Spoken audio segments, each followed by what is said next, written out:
"What brings you to the ER today?" I asked boredly. "I need a checkup. I recently got over an illness, and I really just need someone to have a look at me." The guy on the bed looked healthier than anyone I'd seen today. He lacked the phlegmy sound that most of the others had shown, the cough so full of rails, and the fever that spiked up on the low end of 101. That was pretty weird. After checking in 14 others with similar symptoms in just the hour since I'd gotten back from lunch, I could have easily rattled off their symptoms myself. But this guy had none of the usual hallmarks. Cashmere was in the grip of a flu epidemic, and they'd enticed me in with the promise of overtime if I'd come in and help with ER intake. I had splurged a little more than I strictly meant to on that year's Steam Christmas sale, and with my pockets a little lighter in the new year, I had no choice but to put in some OT if I wanted to pay my rent this month. "Well, I've got to have something to put down on the page if you want the doc to take you seriously.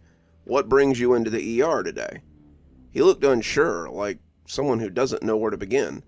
I was sick, but then something happened last night. Something I'm really not sure how to describe. I raised an eyebrow at him, intrigued as I took a seat. "Start from the beginning, then. I'll figure it out as we go." Kenny was sick. Sicker than he'd been in a long time. His throat hurt, his head spun from fever, and the coughing made him feel like his chest might cave in. It felt like the flu, and Kenny was afraid that he might have finally caught the COVID that he'd tried so hard to avoid since the start of the pandemic. Unlike his friends, Kenny had gotten vaccinated, gotten his boosters, and taken any new supplement he could get to steel his immune system against whatever might come. He'd watched his dad suffer through it in the ICU for almost 2 months, his life hanging in the balance every second of the day.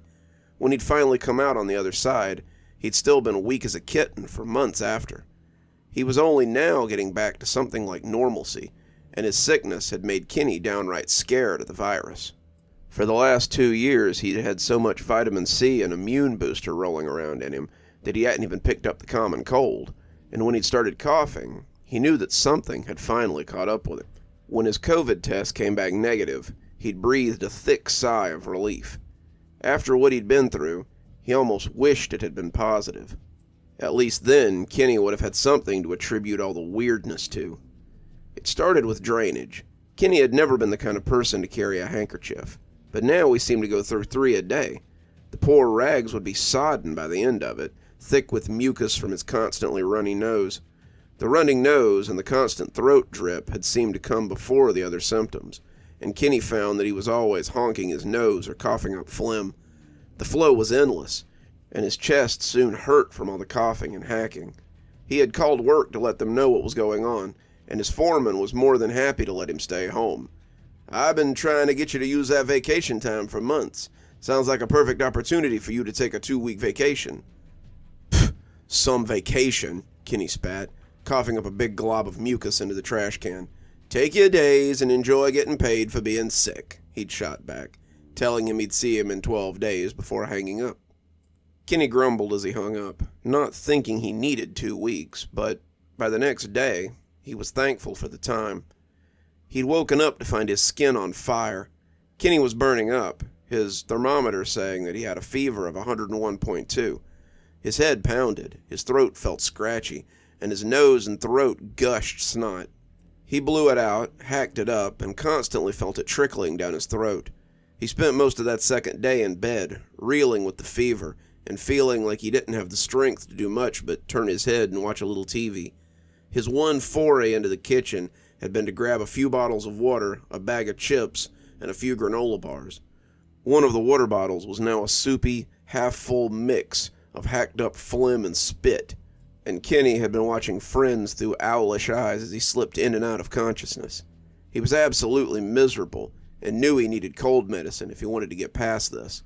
He was trying to get up, his arms shaking as he tried to rise, and the next thing he knew, he was lying in a puddle of drool and snot as the sun shone and his stomach gurgled.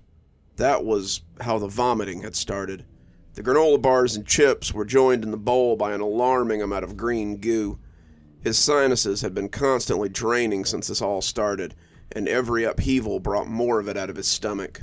He had moved to the bathroom then, the vomiting and nausea only adding to his weakness, and Kenny was soon lying on the floor with a towel under his head. That was the first time he thought he might die, as he lay shuddering and coughing next to the toilet. His body ached, and not only from the fever. He was sore from all the throwing up and coughing, and when he tried to get his legs under him so he could go get some water, they shook too much to hold him. He had to drag himself to the tub and drink some from the spout before passing out again on the cold tiles. He woke up covered in something and worried that he had thrown up on himself in his sleep. He was relieved, realizing that he could have choked to death on his own sick, but as his hands slid over his arms, he realized that it wasn't puke. As his hands came away slimy, he lifted one of them to his face to see a thin coating and realized it was the same stuff that was all over the floor. It was snot. His own mucus had dribbled from his nose and puddled on the ground around him. He swiped the same hand over his face and came away with a translucent trail of spidery fluid. Kenny was transfixed by it, watching the light play off the muck as the vanity lights hit it. But as he watched, he saw little else to do but drag himself into the bathtub. It took all his limited energy to pull himself over the lip, and he more or less fell into the basin. Kenny lay on his back, gasping for air, as he stared at the popcorn ceiling and felt the mucus slide out of his nose. It wet his shoulder, soaking his back as it pooled, and Kenny could do little more but lay there, panting like a dog. He spent the day sipping water from the tap, his body still racked with coughing and fever. The plastic wasn't as cold as the tile, soaking up some of the heat that Kenny managed to turn on before his body had gone into rebellion. He could still feel the snot as it dribbled around him, his shoulders feeling sticky. He hacked up more of it, letting it fall to the side as it mingled with the rest. As the day waned, Kenny felt his stomach rumble and curled into a ball as he felt his gorge rising again. Tears began sliding out of his eyes, his pathetic state becoming too much to handle. As he swiped at his eyes, the tears came away in long ropes. His tears were viscous, sticking to his hand, and when he shook them, they also proved to be mucus. Kenny snapped his eyes shut, the tears still flowing as his nose ran like a faucet. He shuddered himself to sleep at some point, praying to anyone who might be listening to just make it all go away. When he opened his eyes next, Kenny thought he might have accidentally turned the water on. He was semi-submerged in a warm, thick liquid, and upon realizing this, Kenny surfaced as he sucked in breath. His face was slimy, his eyes crusted shut as the thick sludge coursed from them. No, not just his eyes, though. His ears, his nose, even the corners of his mouth seemed to run continuously. Now that he was sitting up, the liquid was nearly up to his waist, and as he scrubbed his eyes open, he could see that his pores also flowed with the stuff. He was like a toad, his skin slick and oozing, and when his stomach heaved, he doubted anything he'd eaten would come up. As the wave of thick green slime rocketed up his throat, he realized he'd been right. His upheaval filled the tub more, the thick snot coating his throat as it hit the plastic tub like sleet. He was powerless to stop it, and when he fell, he turned his head so he wouldn't break his nose. He continued to vomit, but it was more like he was hacking into a napkin. His throat should have been raw after all this, but it only felt sticky amidst so much mucus. Kenny wheezed, his coughs thick and watery, and he felt like he was drowning. He'd read about dry drowning once, when you breathe in water and it saturates your lungs as it drowns you slowly, and that was how he felt. His breath was soupy, but he still managed to pull in the oxygen he needed as the goop poured out of him. The mucus flowed from every pore, and as it did, he felt his eyes getting heavy. He didn't want to sleep. He knew that if he couldn't keep his head up, he'd drown in this stuff, but he was powerless to stop himself. He was out of energy, and as Kenny slipped off, he wasn't sure that he'd ever wake up again. He came to sometime in the middle of the night, the tub empty, and his lungs and chest clearer than they'd been in days. The mucus pool was gone, but whether it had gone down the drain or simply left on its own, Kenny would never know. He had a vague sort of memory, almost a dream, of floating weightlessly in a pool of green. It churned around him like a great ocean, moving him as he lay there. He was weightless, rising and falling at its leisure, and as he drifted within it, he felt like a caterpillar must while hanging in its cocoon. Wherever it had gone, it had also taken his fever and weakness with it. As Kenny sat up, he felt like a new man. His stomach growled, and he got up to make food, steadying himself as he nearly slipped on the remains of his sickness.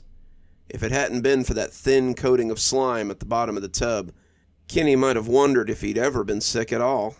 That shiny layer of mucus, however, reminded him of the miserable night he'd spent as it poured from every orifice. He made a mental note to go to the hospital the next day, and after a shower and a good meal, he slept sounder than he had in days. "And that was yesterday when you woke up in the tub?" I asked, not quite believing what I was hearing. The man nodded. "It was the strangest thing. I felt better than I had in months, and I haven't even had any of my usual allergy symptoms for this time of year. I normally keep a runny nose after October, but I haven't had to sniffle or blow it at all. It's like I pushed every ounce of snot out of my body, and now I'm just free of it." I finished filling out his form, telling him the doctor would be in to see him soon. Looking over it now, I can't help but shake my head. I thought maybe it was just the hospital that was odd, but the more stories like this I collect, the more I think it might be the whole town. Cashmere is an epicenter of strangeness, and the longer I work here, the more I believe it's starting to get worse. Good evening, everyone. It's me, Dr. Plague. Thank you so much for joining me for tonight's story. If you haven't already, I always suggest hit that subscribe button, maybe go ahead and hit that notification bell so you don't miss any of the great stories that we do here. I've got a link below to my latest book if you'd like to pick up your own copy. Follow the link below down to Amazon, and if you'd prefer a signed one, get up with me. I'm sure we can work something out. If you'd like to support the show in a more monetary way, might I suggest heading on down to Patreon. We have several tiers. I'm sure you'll find something that'll suit you. I always recommend my $10 tier, which is my Ghostly Reader tier. You get a signed copy of my book on your doorstep anytime I write one, which is, on average, about twice a year. Speaking of my awesome patrons, let's go ahead and thank them, shall we? Thanks to Janet for being our Spooky Skeleton tier contributor, and thanks to Winter, Xaronan, Emily Coltsfoot, Stephanie Carrington, Marianne Schuler, Jennifer Damron, and Tyler Parker for being our Ghostly Reader tier contributors. Thanks, everyone. We just couldn't do the show without you. And as always, thanks for stopping by. Dr. Plague, signing off. Have a wonderful evening.